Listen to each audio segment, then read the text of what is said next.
The Echo Chamber, brought to you by the Holmes Report and produced by the international broadcast specialist Marketeers.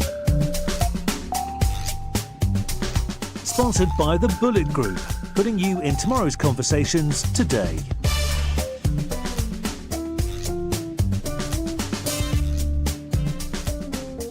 Ladies and gentlemen, welcome to the Echo Chamber podcast. This is Arun Sivavan. I'm in London this week, and joining the show for the first time is Ogilvy UK CEO Michael Frohlich. Michael, welcome to the Echo Chamber. Hi, thank you. It's great to have you on. You are kind of newly ensconced as Ogilvy UK CEO, right? How long has it been? So it's 5 months, which is new, believe me. It's still new, but Okay. 5 months. Right, and it's really interesting, I think, because as many of our listeners might know, before you took over Ogilvy UK, which is, of course, the whole Ogilvy group and includes advertising, digital, CRM, Production, design, PR. Yeah. Before that, your previous life, you were a PR person for many, many years. It is true. I It is was, true. yeah. So you ran Ogilvy PR in the UK and in And EMEA. in EMEA, yep. Before that, you ran Resonate. Before that was Bell Pottinger Consumer and Bell Pottinger. Wasn't sure if you before wanted that. to mention Bell Pottinger, but okay. No. Well, let's just get that out of the way for a minute then. So I just for the record, Yeah. I've said it before, I am very proud of Bell Pottinger. I'm very proud of my time at Bell Pottinger. Good. What happened at the end was That was sad long and a after shame. you'd gone. Long after I'd gone, but I feel very bad for the lots of people that weren't involved in it and who had to find new jobs. Yeah. Okay. Anyway, then before that was Resonate, Mm-hmm. and before that was Bell Pottinger, Mm-hmm. and before that was Shine. Well, Shine, indeed. And so when I met you first, I think, you were at Resonate. Yep. Yeah. Yeah, Yeah. so it's been quite a journey. Are you, by this point, 5 months in, are you bored with the whole PR person takes over ad agency narrative? Probably a little bit. I mean, a little bit. Because somebody was going to take over the agency. It just happens to be, it is a PR person, but it could have been a customer engagement person, it could have been an advertising person. Right. And so it's not... I am a person who runs the agency rather than a PR person that runs the agency. I just happen, my specialism, my expertise and my experience, a lot of it is in PR. It's a slight difference. Yeah, no, I can totally see that. And I guess at this point you probably don't want to be, I guess, pigeonholed as, oh yeah, that's the PR person that runs the ad agency. Yeah, funnily enough, I was at a thing only this week, and I was introduced as the UK CEO. Oh, he's a PR person. I was introduced to a head of comms of a business, and I just couldn't. I was like, I'm not just a PR person anymore. Yeah. I do lots of other things too. I'm a So human being. I'm a real person. So yeah, I mean, but having said that, I am very proud of my expertise and where I come from. Yeah. And you know why the narrative has taken hold is because it's unique, it's rare. I mean, I don't know of any other people with your background in public relations who are running major advertising or integrated marketing communications groups in the UK. That's fair, right? No, it is. It is absolutely fair. And I think it's not just about the UK. I think globally. I mean, it is a rarity. So I am honoured to be in the role and having the job. But it is a demonstration and reflection of what's happening in the industry. So it's not like 5 or 10 years ago, which I think if this was the case, it really would be an oddity. Yeah. But now PR has as much right as customer engagement, as consulting, as advertising, as design, as production. All of them have a right to be at the top table. There is parity, or becoming more and more parity between them all, because clients just need their problems solved. However, that solution, or wherever that solution may come from. And is that an argument that you feel is accepted in the corridors of power in Adland? Because there's always this view, I think, on the PR side of the fence that yes, PR deserves a seat at the top table, but it's not getting it, and it's those mean people in the advertising industry that are kind of shutting us out. I think there's two sides. One is no one can publicly say that it's a bad thing because PR is important in the world of comms. There is another side to this, which is it isn't just about PR. There is a reality which comes back to this parity point, which is whatever part of the marketing mix you're from, it is equally as important as everyone else, and that is a change. There is a hierarchy. There has been a hierarchy, which is changing. Right. Advertising was at the top of the hierarchy. Yeah. Absolutely. It's changing.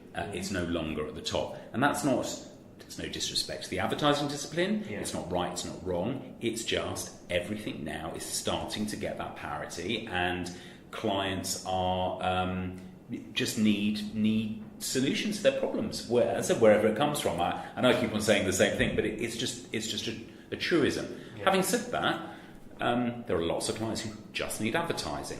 Great. And there's lots of clients who just need PR or just need customer experience or need UX design. And that's fine. That's fine. So there's all those opportunities still exist as well. Did you feel there was any resistance to you getting the job, maybe from, those creative types who maybe kind of balked at the idea of someone from the PR industry coming in? Not to my face. I genuinely don't think so. I think there was a because people didn't know me in the industry, or didn't in that part of the industry, the advertising industry, or internally. This is a big building, got a lot of people in it. Only not everyone knew me, so there was more wariness about that. But that would have been anyone coming in. I think the fact that I'm from a PR background, I think a lot of people actually celebrate it, were excited about it in the ad and creative space. I remember saying very early on to some of the creative community here, saying, "What's the one thing you'd like more of? What are you missing?" And they all unanimously, everyone said, PR people. We just we want PR people. Want to learn from PR people."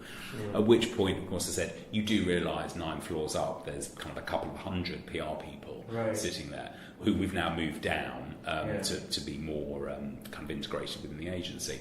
So it was just a real example of actually everyone was very excited about PR kind of coming to the fore, and the fact that we actually had all those people hidden away on the 9th floor in their own space. So they were hidden away despite the fact that Ogilvy is conceptually, at least, is kind of integrated entity. Well, absolutely. But when we moved into the building, however many, 3 years ago, 2-3 years ago, whenever it was, and at that point when we were planning the move, I was UK CEO of the PR business. So where it was located in the building I had just made that decision.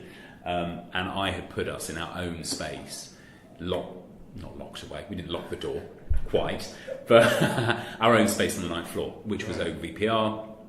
And we used to walk the corridors of the building, but we were separated out. So one of the first things I did when I then took on this role was to move the PR team down onto the 1st floor. To just be within the belly of the business more, as well as other moves. And there are more moves that are going to go on around the building. And so you said there was real interest from the creatives, from the advertising side, to learn more about PR. What is it, do you think, about public relations that they're so eager to learn about, and why? Yeah, I think it's... I think both can learn from each other, but I think from an advertising perspective, what PR brings is the earned media, is the endorsement, is the speed, the agility, and the shareability. So that's the real fascination, and of course, as we've known forever, really important, is about earning people's earning their attention. And particularly with social media, is this fascination of how do you get a creative idea to go, fly online or fly in the press and get everyone talking about it, to become part of the zeitgeist, be culturally relevant. And that's kind of what we, as PR people, we have to do every day. We have to be aware of the context of the world constantly, whereas in advertising that wasn't necessarily the case. So I think it's that's fascinating, fascinates advertising people. I think the reverse, and what can PR people learn from advertising, the creative craft, is the craft, is the skill, is how do you make things actually look beautiful and work really, really hard. So I've been involved now, not just since taking on the role, but in the last kind of 18 months with other roles I've had in creative development of ad campaigns and creative campaigns. And the minutiae of detail, the focus on every part of the creative look and feel, and the strategic kind of imperative behind it, the behaviours that pushes, is fascinating. So you kind of go, yeah, we're really good PR people, we're great, we get content going, we put out creative ideas and good looking stuff, but it's nowhere near has the craft qualities that advertising has. So I think being able to mix the two is brilliant. It's an exciting place to be. And then if you throw in media and paid behind it all now, which of course for many years it was that was a dirty word for PR people. Sure. I remember going back when it was the last resort, when you couldn't get any coverage, was how about we do an advertorial? Because God forbid you should pay for anything. Yeah. But now, putting paid, particularly behind social, it works. Yeah. It's good. It's what's needed. And how important, you mentioned speed and agility, how important is that from a leadership perspective? Because I've often thought, when I dealt with you, not only are you obviously really good at PR, but I thought you're really good at running a business. And, I mean, do you think the former or the latter that played a bigger role, I guess, in terms of you getting the top job at Ogilvy? Well, thank you for saying that I'm good at PR and can run a business. I think it was about running a business, ultimately. I don't think it didn't. I think it helped the fact that I came from a different discipline background than we've had before. I think that's a good thing. But they need a leader who has a track record of running businesses and winning business and understanding clients and running people. And they put that trust in me. It's great, and hopefully I'll make it work. But I think it is about leadership first. Right. And within that context, how important is speed, I guess? Because running a PR agency, quite different to running an ad agency, I would have thought. Yeah, I mean, the speed bit and the agility bit, actually, it's not about be it PR or advertising, it's about scale. This is a big business. This is a really big business for agency life. How many people? So it's in the thousands. Okay. It is a lot of people with a lot of interdependencies, with a huge amount of complexity around Ogilvy London, EMEA, Global, WPP, the integrated teams that we have. I know, I nearly said it. No, I didn't know. But the integrated teams that we have in the building and our responsibility over those. I run one of those teams as well, so that's kind of another part of the job over there.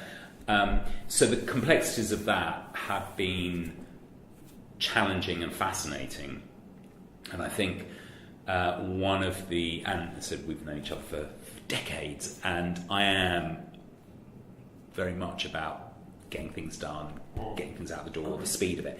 I have come to realise and comfortable with there are just certain things that it's just going to take a year to change.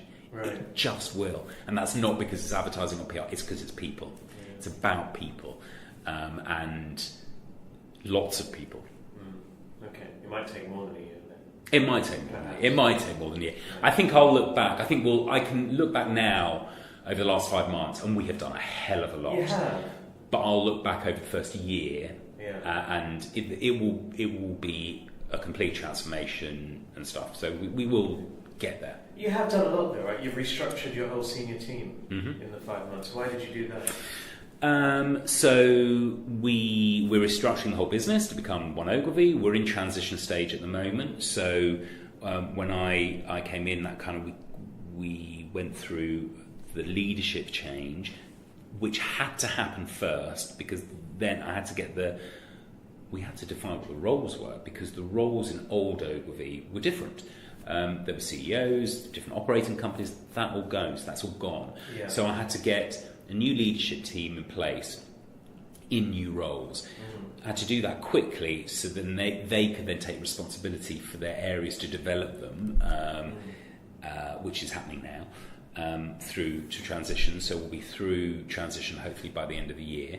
And then next year, from 2019, it's all about the transformation and transition in corporate world. Transition 6 months, transformation 3 to 5 years, and that's the journey. The journey we're on. This is not fast. So the other thing that's been fascinating for me over the last five months is I've learned a hell of a lot about change management and organisational change. But from the leadership perspective, we are going from a business that was multiple operating companies with their own leadership, their own boards, their own governance.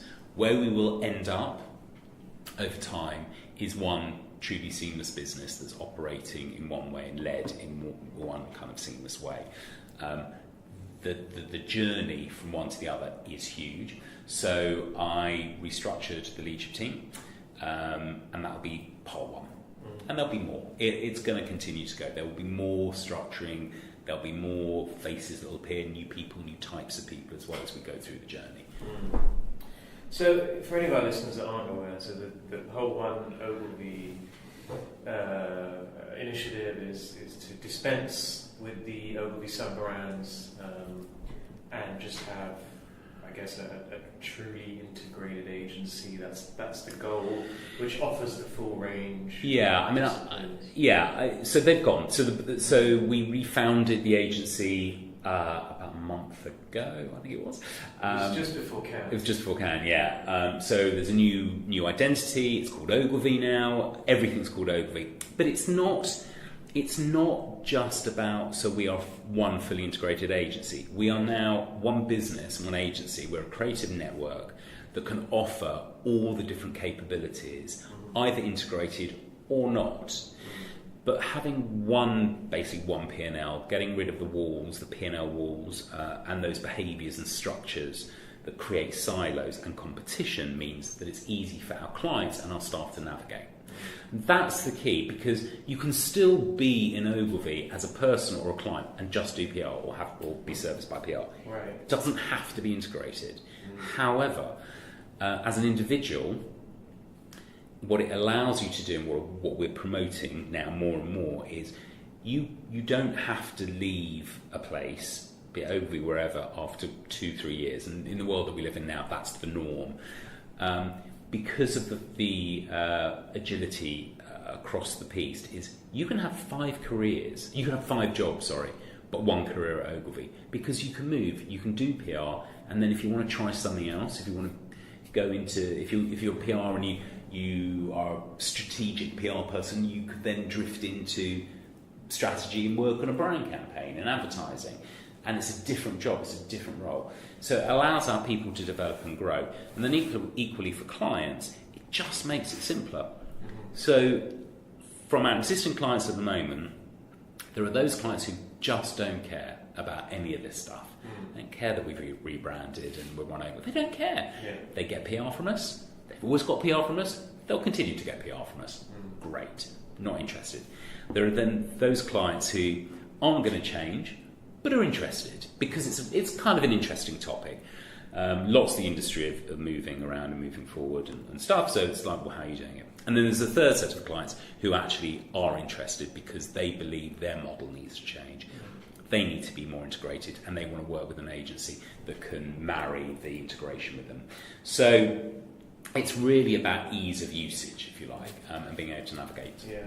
So I guess the obvious question is there a risk in terms of those clients, I guess, that only want PR, that losing that kind of PR brand means that perhaps Ogilvy is not considered by those clients? And it's not just in terms of PR, it's on the others as well. Is there a risk that Ogilvy then is not considered in that kind of subset, I guess? Yeah. And does that bother you? So most people refer to us as Ogilvy. Right. Anyway. Yeah. Now, as a business that believes that brands absolutely matter, and they do, what I'm about to say is a bit controversial and contradictory, which is that the Ogilvy PR as a brand, it was important, but what was important was the work that we did and the people within it. That's what was important. Now, don't take it that I don't think brands don't matter, because brands absolutely do matter, 100%. But in our world and our place, the Ogilvy was the brand. Ogilvy is the brand. The PR bit is, as I said, it's about the work, it's about the clients that we have, and it's about the people and the strength of the people that we have. And we have some brilliant people and brilliant clients and doing brilliant work. So, of course, it is easier in some ways to point to above the door and go, Ogilvy Public Relations live here, so therefore we must do public relations. We don't have that now. We're just Ogilvy that has a huge PR machine inside it. So the key, I guess, in that case is just making sure you have the best talent within the discipline. Yeah. Now, have you seen any pushback, and again, just using PR as an example, have you seen any pushback, let's say, from PR veterans, for example, who maybe are not so enamored with all of this, are not really that keen on moving sideways into other areas, want to specialise in PR? No, actually, I mean, and you're absolutely right. That could, of course, be a worry, but so far, no. We have a very high retention, particularly on a senior level. If we use PR as an example, yes, it is change. Yes, some people's titles will be changing. Yes, I've moved everyone down from the 9th floor to the 1st floor in terms of PR, and they may move to the 2nd floor. Again, there is change. However, when I've been out to the industry, and this isn't just PR, but across the piece, and I've done a hell of a lot of networking since I've come into the role, senior people are fascinated. And there are a lot of senior people across the industry who want to be a part of it, because actually they've got to a stage in their careers where they don't want to run a P&L anymore. They don't want to run people. They want to run clients. They want to do great work. And they want to be part of something that's trying something new. So one of the big bits of feedback that I've had is, we don't know if this is going to work or not. We're trying something new. And that's the key, is that what people are saying is, at least you as an agency are doing what everyone else is talking about, but you're actually doing it. And you're the ones who are doing it to the greatest extent at the scale that you've got. And there are a lot of people who want to be a part of it. Okay. So one of the big questions you often hear, and you would have heard this many times when you were leading PR agencies and so on, is this idea that somehow public relations can and should and lead brand building, but it doesn't seem to happen often. And I'm curious to know your views on that now that you're in this position. Is that the wrong question that people are asking?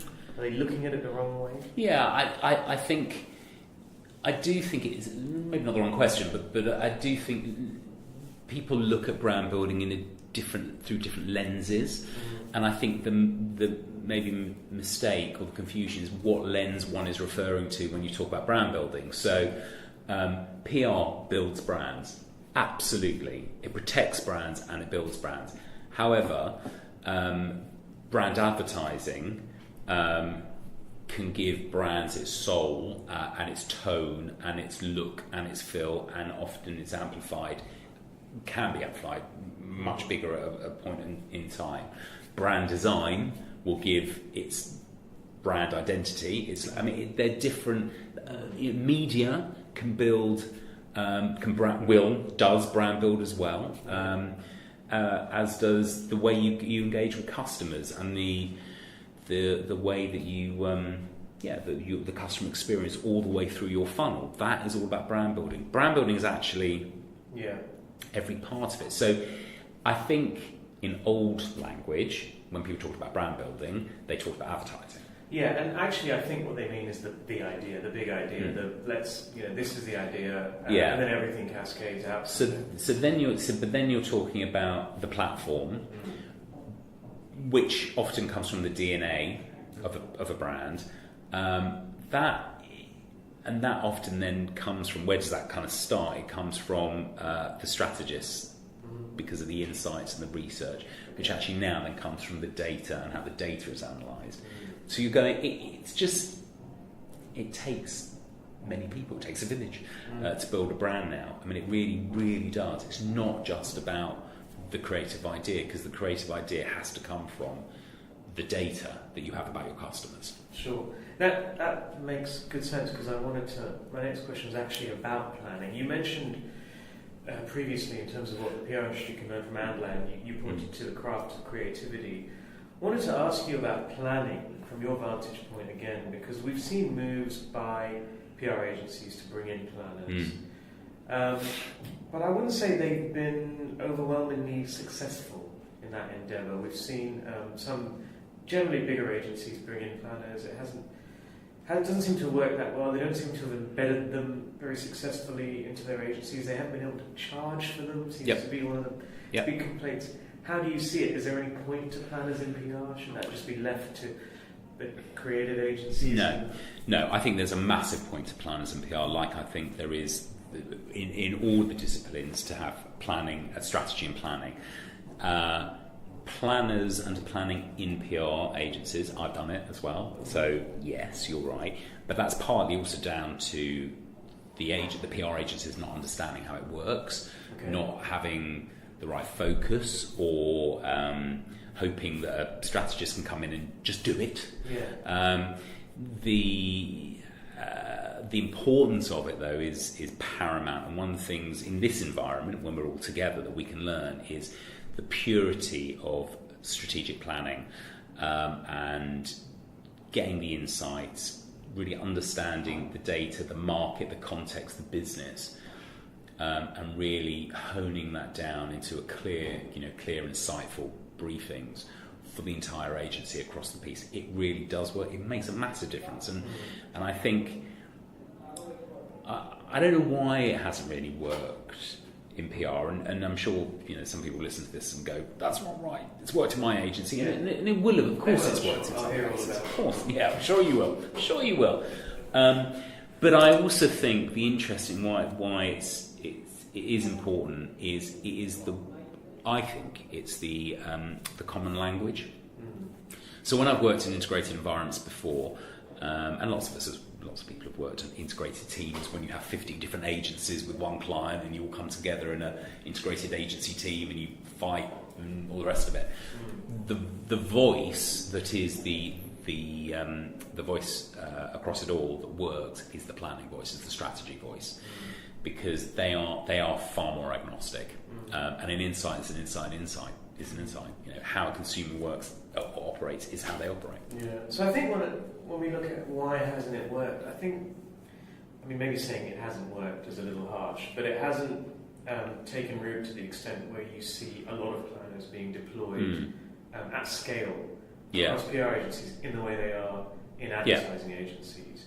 And one of the big problems appears to be, and coverage we've done of this has focused on this issue, both from agency and client perspective.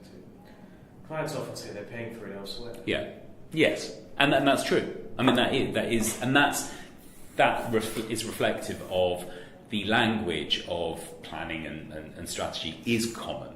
So an ad agency or an ad team can come up with creative insights or business insights. Then everyone else can use those. It doesn't matter if you're PR, customer engagement, digital, whatever. They can be used. So yeah, I think it is a fair point. Us bringing together our strategy community here into Ogilvy, all from all the different operating companies, is brilliant. It's early days, but it means the power that we are getting behind that is great. The other thing, and this is slightly more recently, but it's about having access to the data. So the other problem is, and this is where it's important to have the media side to it as well, because media agencies tend to have more data, more access to more data, is PR agencies just traditionally have had no access to any data at all. Google Analytics, maybe, and that makes a massive difference. That bigger agencies and media agencies in particular, I think, have more of. The other issue, presumably, is that planning from a PR perspective is different from planning from an advertising perspective. And I think this idea that you could just bring in an advertising planner to a PR context doesn't always work. It's about the output. It's about understanding what you're planning for. So if you are planning for an overall creative campaign idea, for a business strategy, then it's the same. If you're then that needs to be translated by specialists into the different capability areas. Right. And there is a different flavour of from advertising to PR. I mean, there just is. That's because the output is different. So therefore, the thinking has to be different. The starting place is the same. Yeah. It's how far down the line you go with it, and then eventually, at some point, you've got to go. No, I need a specialist on that.